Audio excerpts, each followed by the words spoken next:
화에는 사오, 토에는 진술충미, 금에는 신금유금. 자, 또 해자, 수에는 그렇게 배속이 됩니다.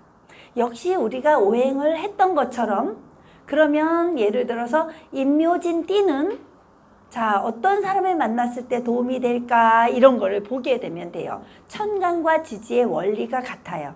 그렇게 해서 넘어갈게요. 자, 이렇게 하고 막 준비할 게 너무 많았는데 그냥 넘어갈게요. 할 게 너무 많으니까. 자, 지금은 오행을 전체를 본다고 생각하셔요. 그 다음에 디테일하게 여러분들하고 또 연구하는 거예요. 자, 목은요, 또 중요한 게 나왔어요. 눈물을 의미합니다. 목은 눈물, 화는 땀을 의미하고요. 막 열냈을 때 나오는 거잖아요. 그죠? 토는 위장과 관련되니까 우리 신체의 반응 중에 트림 같은 거 있죠. 콕 이렇게 하는 거. 그런데 위장이 안 좋을 때 꼭 어떻게 돼요? 트림을 해요. 그죠?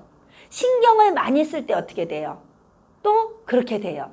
속이 막 위가 안 좋은 거죠. 그 다음에 금은요, 소화가 안 되는 거죠. 그죠? 금은요, 안이비설신이 할 때 비에 속하거든요. 그래서 축농증과 관련이 있고요. 수는요, 침과 관련이 되어 있습니다. 그런데 되게 중요한 것도 이건 경험이에요. 제가 예를 들어서 무술년을 살았다고 생각해 볼게요. 제가 수의 기질이 너무 부족한데요. 무술년을 살았어요. 토국수를 당하죠. 근데 경금이 혼자서 견뎌야 됐었잖아요. 되게 어렵게 견뎠겠죠. 그때 정말 입안이 바짝바짝 마르더라고요. 입안이 마르면서 침이 혓바닥이 다 갈라지는 듯한 느낌. 그런 경우를 겪게 되는데 병원에 가면요, 증상이 없어요. 아무도 몰라요. 병원에서는 의사가 왜 그런지 몰라요. 그냥 무슨 염증약만 줘요. 그거 아니에요. 그때 미지근한 물을 마셔주는 지혜, 수의 기운이 부족해서 침이 마르는 거거든요. 그런 원리를 다 하나하나 찾아가면 됩니다. 오행으로 찾을 수 있는 게 너무 많고요. 또 화의 기질이 너무 많은 사람들, 땀이 나야 되잖아요. 근데 땀이 안 나요. 어떻게 될까요? 이 사람 몸이, 건강이 굉장히 안 좋겠죠. 그리고 자기 사주가 병호일주에, 예를 들어서 병호일주면 병화오화죠. 굉장히 뜨겁겠죠. 그런데 병호년을 만나봐요. 병호대운을 살아봐요. 근데 지지에 막 다 갖춰지지 않아. 수도 없고 막 토도 없고 아무것도 막 할 수 있는 게 없어요. 그때 그 사람은 땀이 오히려 나지 않고요, 바짝바짝 이 불타는 나무가 돼버린 거예요. 바짝바짝 다 말라버리는 거예요. 그때 병이 와요. 어떤 병이 올까요? 화의 기질을 가진 것은 제가 아까 얘기해 드렸나요? 심장, 그죠? 심장과 관련된 병이 와요. 심장 질환이 오는 거예요. 그때 갑자기 뻑뻑 하는 거 있잖아요. 그런 거 뇌졸중도 올 수 있어요. 그러니까 그 시기를 알면 이분이 화의 기질을 어떻게 조절하면 좋을까요? 수영장 다녀야 될까요? 안 다녀야 될까요? 이거 꼭 알아두셔야 될 일입니다. 그죠? 그렇게 본인의 그 사주 오행에 어떤 그 답이 있다고 생각하셔도 됩니다. 오행의 답을 찾아보세요. 그 다음에 아까 얘기했죠. 토가 많은 사람들은 그러해서 위장병이 얻어졌다. 그리고 목의 기질을 가진 사람들은 눈과 관련이 있죠. 눈이 바로 목인데요. 눈동자는 저거예요. 화예요. 눈동자는. 왜 까만 동공 있죠. 걔는 화고요. 그래서 화의 기질이 되게 많은 사람들, 병화일주 남자들 눈을 한번 딱 보면요, 눈이 약간 놀이길이에요. 그러니까 열이 차가지고, 눈에 열이 차서 놀이길이 약간 황달색, 이런 거예요. 그런데 까만색 눈동자를 가진 사람은요, 수의 기질이 가진 사람들이 눈이 새카매요. 임수개수 사람들이. 수국화를 해줘서 화의 색깔이 좀 더 선명해졌다고 보면 돼요. 이런 경우가 있고요. 또 눈이 목이라 했잖아요. 목. 눈이 안 좋아지는 사람들도 목이 약해질 때예요. 이런 경우가 가능하고요. 자, 금의 기질을 가진 사람들을 축농증 오면 딱 해줘야 될 게 있어요. 금이 약해서 그렇거든요. 그러니까 어떻게 해줘야 돼요? 몸을 따뜻하게 해줘야 돼요. 근데 또 왜 금이 쇳덩어리라고 생각했을 때요. 금이 쇳덩어리라고 생각했을 때 금이 너무 쩔쩔 끓어. 화극금을 다해서 쩔쩔 끓어요. 그런 사람들은 축농증이 아니고요. 비염. 그러니까 뭔가 말라서 맨날 헤매는 거 있잖아요. 그러니까 그 상생상극 작용이 그렇게 달라지는 거예요. 자, 거기까지 또 얘기해드리고 또 넘어가 볼게요. 자, 여기도 준비했어요. 이렇게. 자, 요거만 알아도 또 달라져요. 목은요, 바람풍을 의미합니다. 자, 요것도 꼭 중요하니까 써놓으세요. 목은 바람풍. 수는 한난 조습의 한을 의미합니다. 차가울 한자예요. 금은 조를 의미합니다. 건조할 조자예요.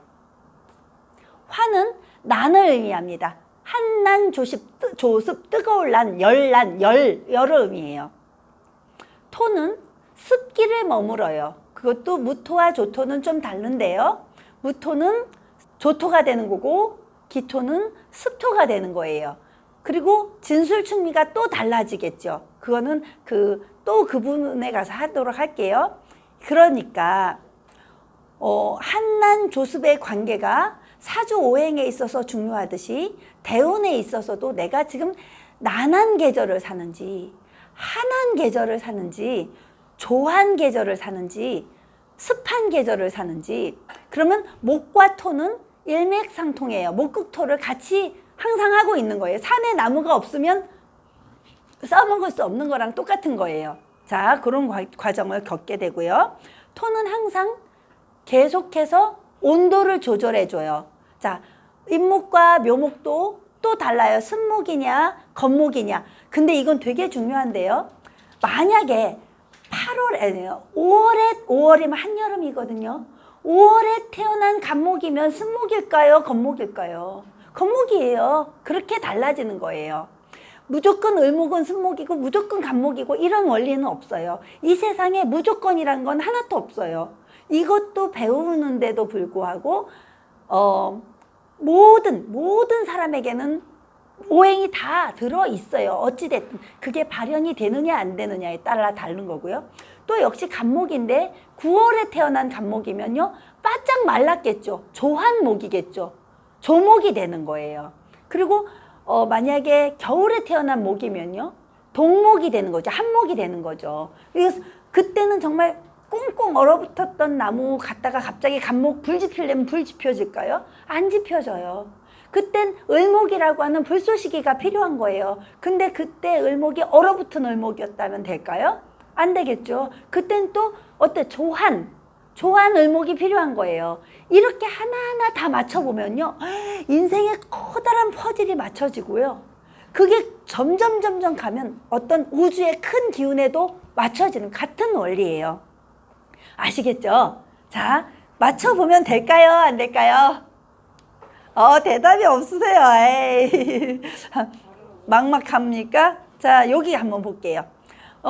아설순치후라는 거 기억나세요? 아설순치후. 한자의 음양 오행 원리가 입안의 구강 구조에 따라 다른다 이건데요. 이것만 알아도 이름 짓는데 되게 도움됩니다. 자, 나무목, 요 초록색은, 파란색은요, 아음이에요. 어금니 소리라고 해요. 그래서 기역 해보면 기역, 어금니에서 나는 소리가 키윽, 쌍기윽 이렇게 됩니다. 이렇게 됩니다. 그래서 그렇게 어금니에서 나는 소리고요. 느드르트, 그러니까 니은 발음해보세요. 니은, 혓바닥이 어디 딱 붙어요? 혓바닥이 니은 이렇게 나죠. 혀가 움직이죠. 혀설자입니다. 아설순치후의 설에 속하고요. 시옷 해보세요. 시옷, 지읒, 치읒 어디서 나냐면요, 이빨과 치아 소리에서 난 치음입니다. 치음, 이빨이라고 하면 안 됩니다. 치음의 시옷 이렇게 납니다. 그 다음에 미음 말해보세요. 미음, 비읍 어디서 소리가 딱 막히나요? 비읍, 자, 피읍 어디서 딱 나요? 입술에서. 입술 소리입니다. 입술 순자예요. 자, 이런 거 제가 논술학원 선생님 오래 하다 보니까 이런 거는 막 금방 설명이 되더라고요. 자, 그 다음에 후음입니다. 아설순치후의 후음. 이응하면 히읗 이렇게 소리는 그러지만 이응 이렇게 나죠. 그러면 걔도 목구멍 소리라고 흐만 그래요. 여린 히읗만 그런데 이응은 또 왔다 갔다 해요. 사실은 톤은 항상 왔다 갔다 하고 난다고 생각하면 돼요. 정체성이 좀 없어요. 자, 이응은 왔다 갔다 해요. 중간을. 때로는 발음 안 좋은 사람들이 보면 니은 하는데도 잉 이렇게 얘기할 때도 있잖아요. 그런 거랑 똑같은 거죠. 자, 오행의 소리. 아설순치후가 이렇게 연결되는데요. 그러면 자, 니은 내 성씨 한번 볼게요. 제가 강씨예요. 저는 목의 소리를 가진 사람이에요. 강씨가. 그런데 내가 만약에 자, 요거 되게 중요한데 목국 성씨를 어떤 사람을 만나면 좋을까? 내가 금이 약한 사람이라면 토생금해주는 사람이 좋겠죠. 토생금해줘야겠죠. 이 금씨가 이씨 그죠? 이씨, 한씨, 또 허씨, 뭐 황씨. 너무너무 신기한 건요. 제가 어렸을 때 사실 부모님에게 어찌 사연이 많아서 이렇게 7살까지 부모님 얼굴을 거의 보지 못하고 살았어요. 그때 나를 거둬주신 분들이 황씨더라고요. 황씨, 신약하거든요. 그래서 황씨의 도움으로 또 살면서 어떻게 가장 절친인 친구가 찾아줬는데 한씨인 거 있죠. 그리고 어떤 도움 주는 이런 사람들. 그리고 또 좋은 게 있어요. 신약하니까 금의 소리에 또 누가 중요할까요? 나도 신약하니까 금이 중요하겠죠. 그러니까 지읒자성, 시옷자성, 뭐 예를 들어서 그런 성이 또 도움을 주더라고요. 근데 그건 서포트만 돼요. 서포트만, 2차적인 서포트만. 그런데 신강하다면 얘기가 달라져요. 금이 굉장히 강한 나였다면 강씨가 되게 좋겠죠. 금극목 하고 싶으니까. 강씨가 기억이니까. 금극목해서 내가 결과물을 얻을 수 있었겠죠. 그런데 또 중요한 게 있어요. 자, 내가 금극목을 해주고 싶어요. 여기서 되게 중요해요. 목이 있잖아요. 목은 딱 심으면 바로 빡 크나요? 아니죠. 뭐 1년, 2년, 어떤 건 1000년 갖는 나무는 1000년 동안 지켜봐야 되는데요. 나무가 10년 돼야 제대로 크잖아요. 그러니까 내 결과물은, 자, 내가 진주강씨인데요. 난 경금이에요. 나의 결과물은 내 성씨로 봤을 때 빨리 결과물을 얻을 수 있는 사람일까요? 아니더라는 거죠. 자, 돈 문제에서도 마찬가지예요. 내가 되게 중요해요. 재성이에요. 만약에 목이 재성이에요. 나는 경금인데 목이 재성이잖아요. 모든 돈을 벌 때 있어서 나무가 빨리 안 자라니까 좀 천천히 열매를 맺더라. 근데 한 번 열매를 맺으면 잘 키워놓으면 잘 성장시킬 수 있더라. 자, 이게 오행의 법칙이에요. 놀랍죠? 자, 그럼 본인의 이름과 가지고 본인의 신약 신강을 가지고 여러분들이 그 관계도를 한번 봐주세요. 아시겠죠? 자, 여기 봐드릴게요. 이제 거의 다 됐어. 5분만이면 돼요. 자, 궁상각치후 기억나세요? 우리나라 오행의 오음이에요. 자, 목의 소리는요, 나무의 소리예요. 그죠? 나무의 소리. 그러니까 어떻게 퉁소가 나무인가? 대나무로 대금, 소금 이런 것들이 다 목의 소리고요. 궁은요, 토에 속하니까 그 가죽 있죠. 큰 묵 같은 거, 장구 같은 거 이런 게 바로 토의 소리입니다. 자, 양의 소리는 북소리 둥둥둥둥 나죠. 그 다음에 음소리는 장구소리 동동동동 이렇게 나죠. 이게 음과 양의 차이이기도 해요. 그 다음에 상의 소리는요, 금의 소리예요. 쇳소리가 나요. 그래서 걔네들은 여러분들 혹시 뭐가 있을까요? 왜 큰 에밀레종 같은 경우는 양금이 되겠죠. 이렇게 땡 하고 나잖아요. 그죠? 쇳소리. 근데 쨍 하고 나는 거 뭐가 있을까요? 이런 게 꽹가리 이런 것들이 바로 상의 소리입니다.